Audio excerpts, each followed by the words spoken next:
Deep education ID campus கொண்டு வரும் flutter கோர்ஸுடன் இணைந்துள்ள உங்கள் அனைவரையும் அன்புடன் வரவேற்கின்றேன்.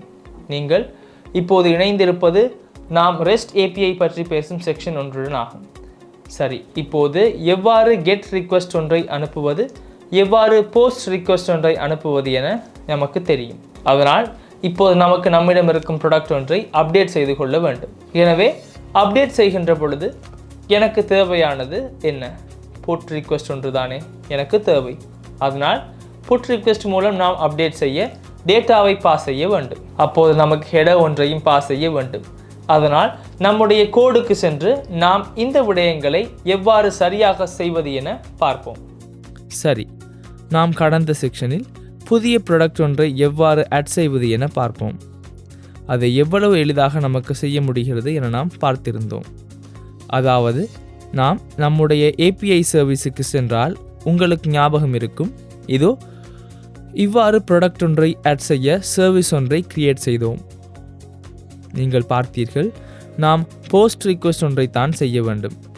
இப்போது நாம் பார்ப்போம். நாம் மீண்டும் எம்முடைய டாக்குமெண்ட்டுக்கு செல்வோம்.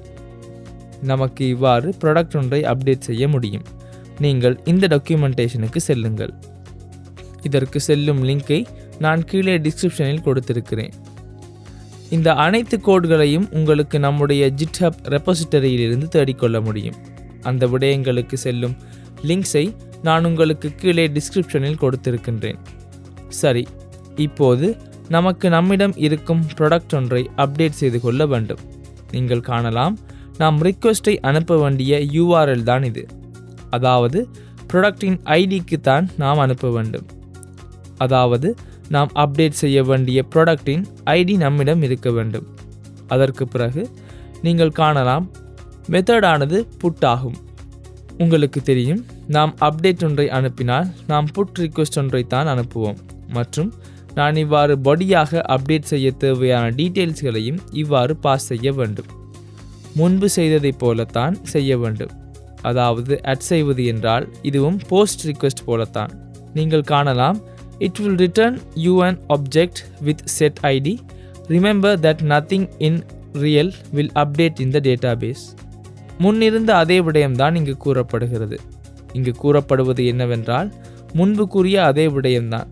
இவ்வாறு நாம் அப்டேட் செய்ய போகும் இதன் ஐடி, நாம் புதிதாக அப்டேட் செய்த டேட்டாக்கள் தான் இவ்வாறு நாம் ரிட்டர்ன் செய்கின்றோம்.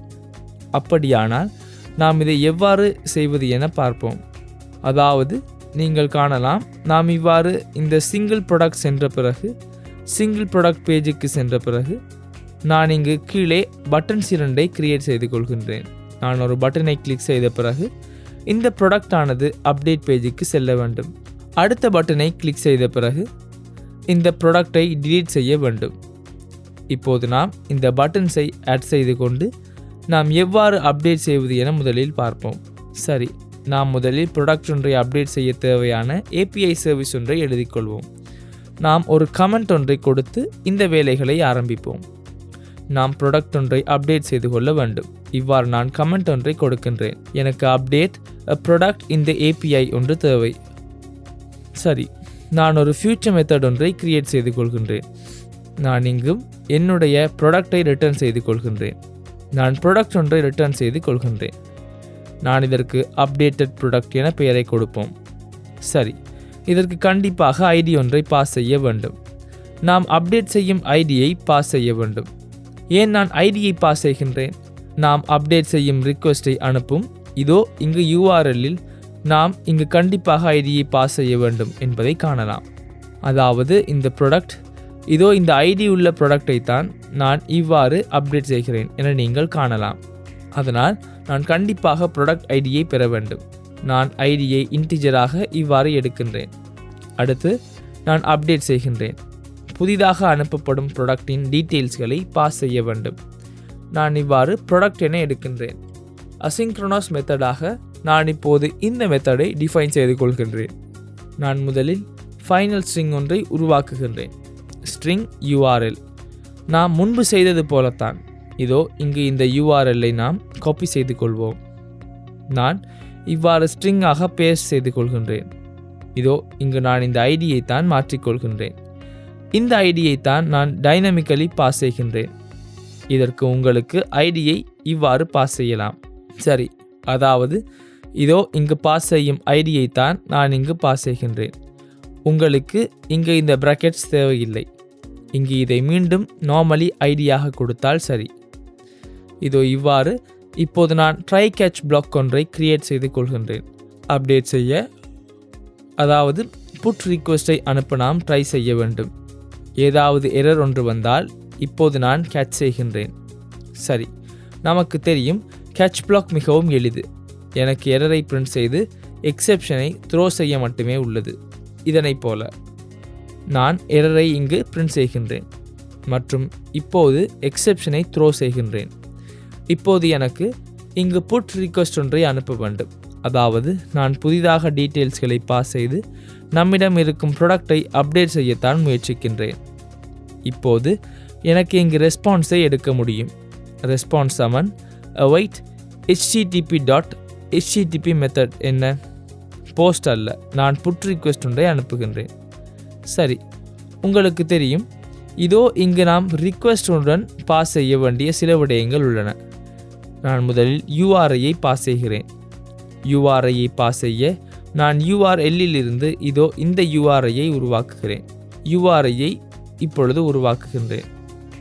உங்களுக்கு தெரியும் நான் ஏதாவது டீட்டெயில்ஸ்களை அனுப்புவதாக இருந்தால் நாம் ஹெடர்ஸ்களை பாஸ் செய்ய வேண்டும். அதனால் நான் இதோ இங்கு மேலே வந்து உங்களுக்கு நினைவிருக்கும் நாம் ஹெடர்ஸ்களை கிரியேட் செய்தோம். உங்களுக்கு புரிந்து கொள்ள வேண்டும், நாம் இங்கு ப்ராடக்ட் ஒன்றை தான் பாஸ் செய்கின்றோம் மற்றும் இங்கு இந்த ஹெடராக நான் பாஸ் செய்யும் ப்ராடக்ட் என்ன வகை அல்லது எந்த டேட்டா டைப்பின் ப்ராடக்டை நான் பாஸ் செய்கிறேன் என இங்கு பாஸ் செய்ய வேண்டும். அதுதான் இதோ இங்கு இந்த ப்ராடக்டின் கண்டென்ட் டைப்பை JSON என நான் பாஸ் செய்தேன். ஃபைனலி நான் என்னுடைய பாடியாக ப்ராடக்டை பாஸ் செய்ய வேண்டும். அப்படியானால் நீங்கள் கண்டிப்பாக இதோ இங்கு உள்ளே டாட் ஆப்ஜெக்டை நீங்கள் JSON ஆப்ஜெக்டாக கன்வெர்ட் செய்ய வேண்டும். அப்படியானால் நீங்கள் என்ன செய்ய வேண்டும்? ஆப்ஜெக்டாக கன்வெர்ட் செய்ய வேண்டும் என்றால் நீங்கள் என்கோட் செய்ய வேண்டும். சரி, என்கோட் செய்ய என்ன தேவை? உங்களுடைய ப்ராடக்ட். இதை JSON-ஆக கன்வெர்ட் செய்ய வேண்டும். இப்போது நாம் URI-ஐ பாஸ் செய்தோம், ஹெடர்ஸ்களை பாஸ் செய்தோம் மற்றும் புதிதாக பாஸ் செய்யும் டேட்டாவை நான் பாடியாக பாஸ் செய்தேன். இவ்வாறு செய்த பிறகு ரெஸ்பான்ஸை எடுக்க முடியும். இப்போது முன்பு போலத்தான் உங்களுக்கு ரெஸ்பான்ஸை செக் செய்யலாம். முன்பு போலவே தான் இங்கு வரும் ரெஸ்பான்ஸின் ஸ்டேட்டஸ் கோடை செக் செய்ய முடியும். இங்கு ஸ்டேட்டஸ் கோடானது 200 என்றால் உங்களுக்கு தெரியும் இது சக்ஸஸ்ஃபுல். ஸ்டேட்டஸ் கோட் 200 என்றால் எனக்கு ப்ராடக்டை உருவாக்க முடியும். நான் ப்ராடக்ட் என கொடுக்கின்றேன். இதற்கு நாம் அப்டேட்டட் ப்ராடக்ட் என கொடுப்போம். அப்டேட்டட் ப்ராடக்ட் தான் எனக்கு ரிட்டர்ன் ஆகிறது. எனக்கு ரிட்டர்ன் ஆகும் JSON ஆப்ஜெக்டில் இருந்து நான் ப்ராடக்ட் ஒன்றை உருவாக்க வேண்டும். Product from JSON. இப்போது வரும் JSON ஆப்ஜெக்டை எனக்கு டீகோட் செய்ய வேண்டும் என உங்களுக்கு தெரியும். இதில் என்னுடைய ரெஸ்பான்ஸின் பாடியிலிருந்து தான் நான் இந்த டேட்டாவை உருவாக்குகின்றேன். இதிலிருந்து எனக்கு நம்முடைய அப்டேட்டட் ப்ராடக்டை ரிட்டர்ன் செய்து கொள்ள முடியும்.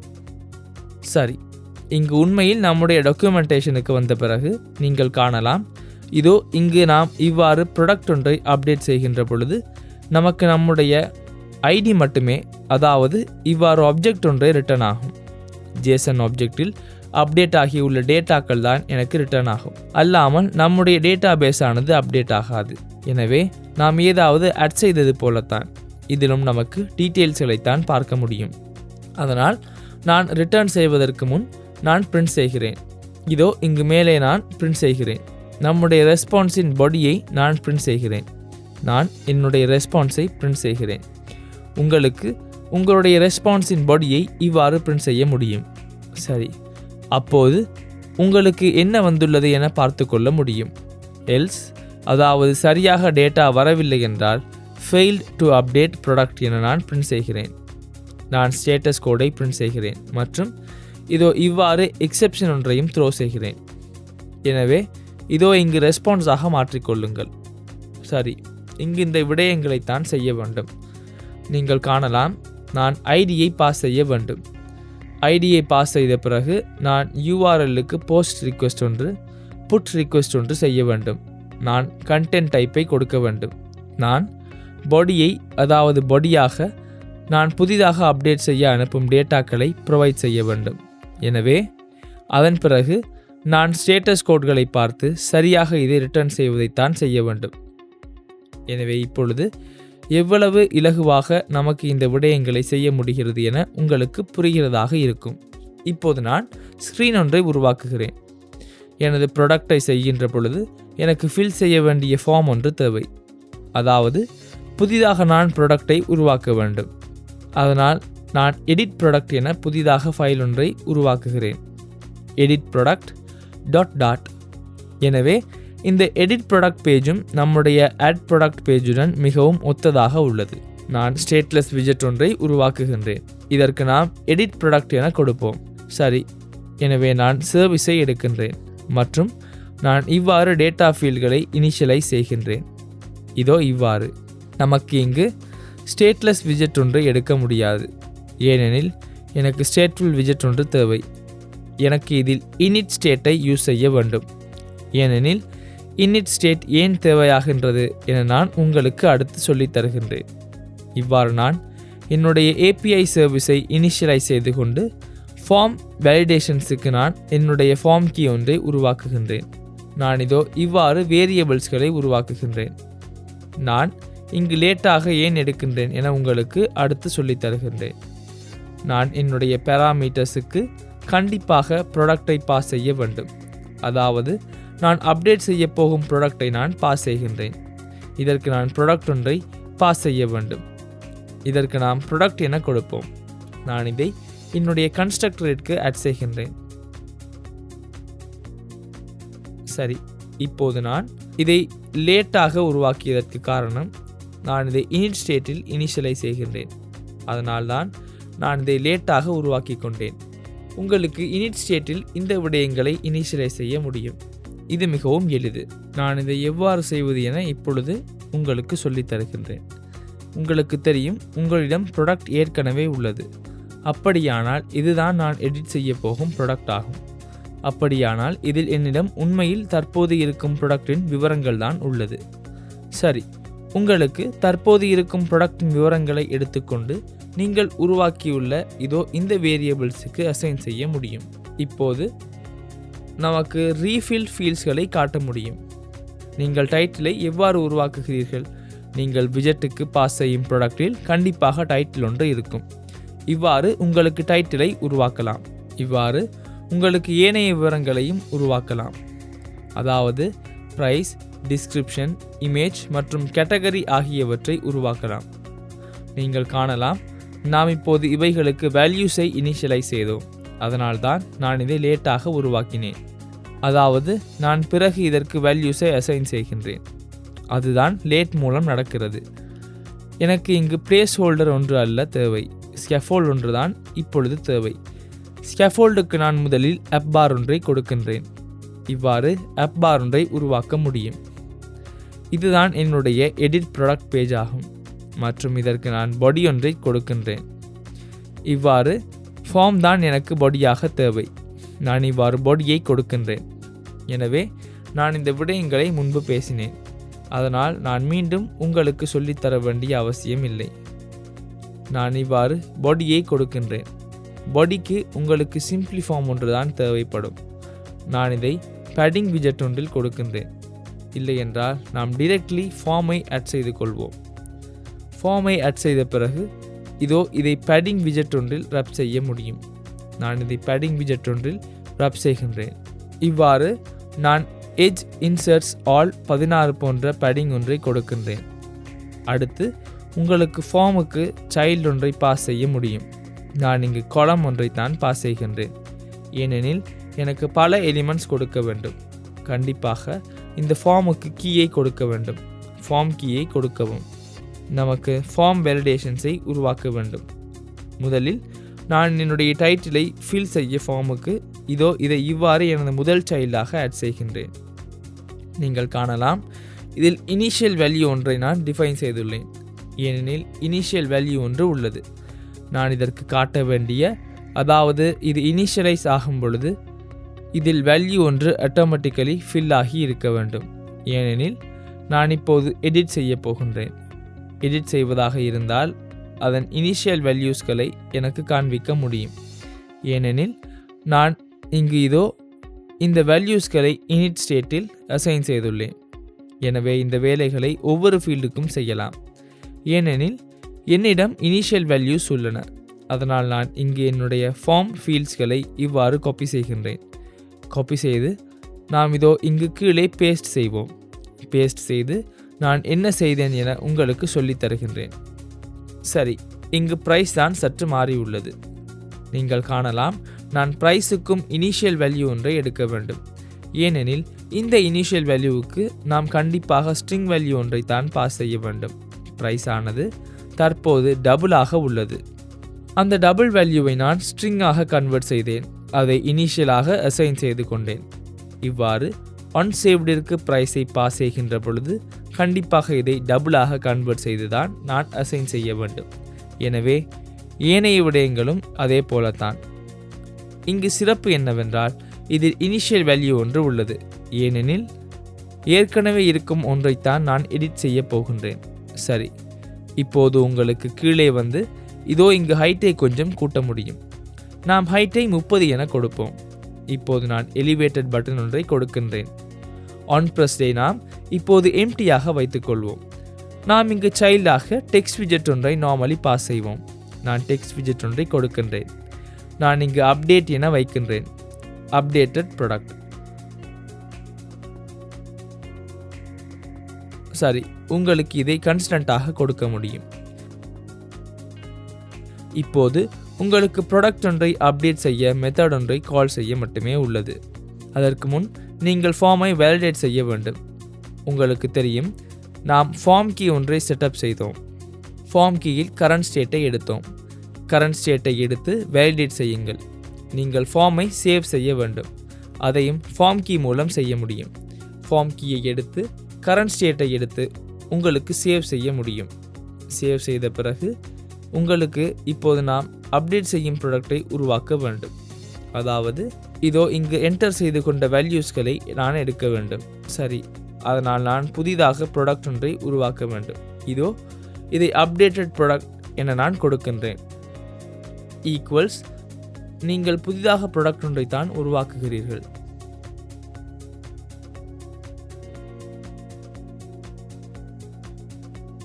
சரி, ப்ராடக்டின் டைட்டிலை நீங்கள் காணலாம்.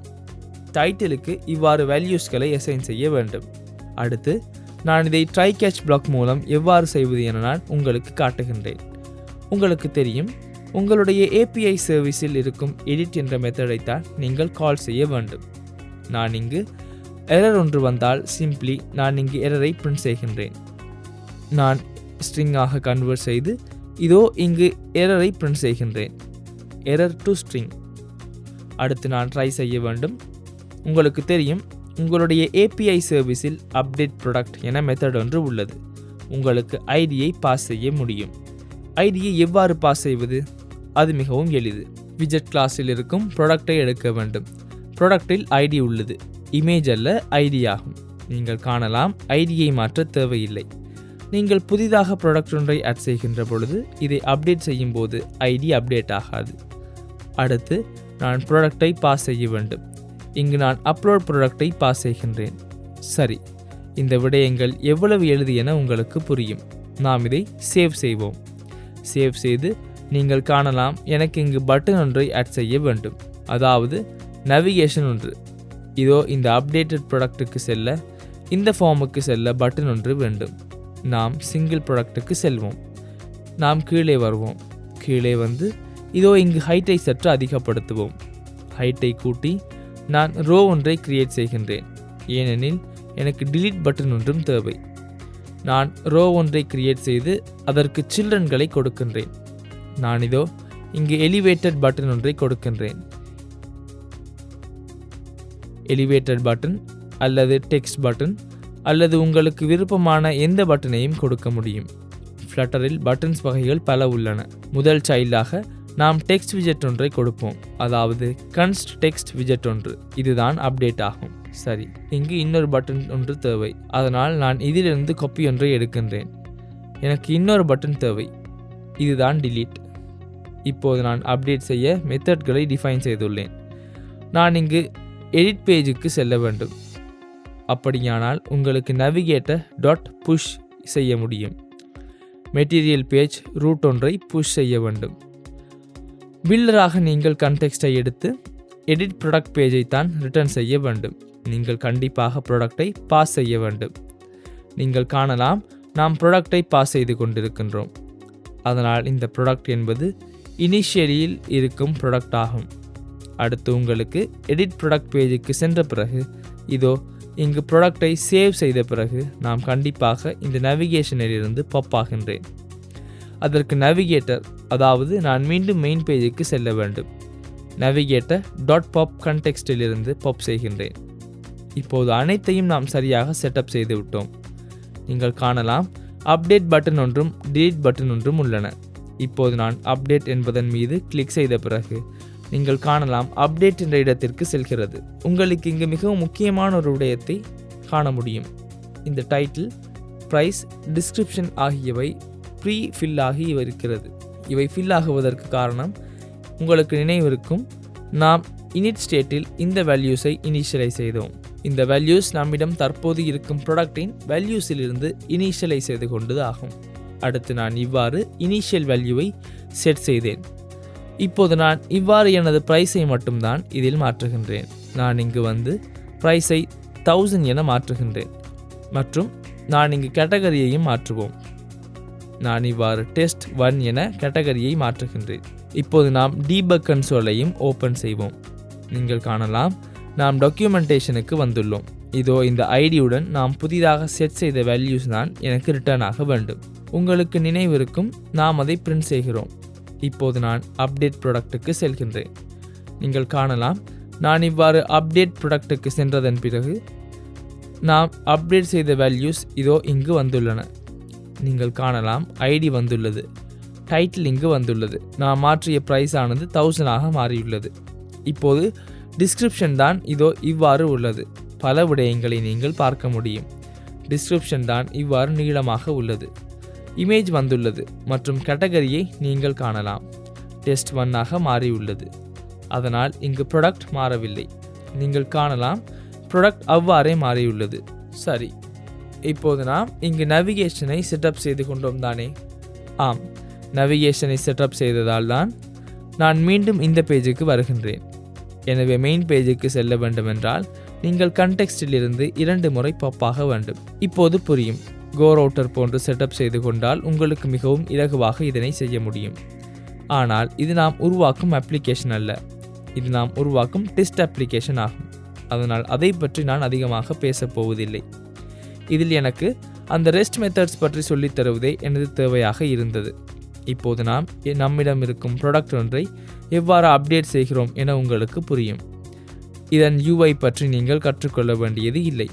அந்த விடயங்களை நாம் ஏற்கனவே அதிகமாக செய்துவிட்டோம். இதோ இங்கு இந்த ஃபங்க்ஷனை எழுதும் விதத்தை தான் நீங்கள் இங்கு புரிந்து கொள்ள வேண்டும். நான் மீண்டும் விளக்குகின்றேன். நீங்கள் காணலாம், நாம் செல்ல வேண்டியது அந்த ப்ராடக்டின் ஐடிக்கு ஆகும்.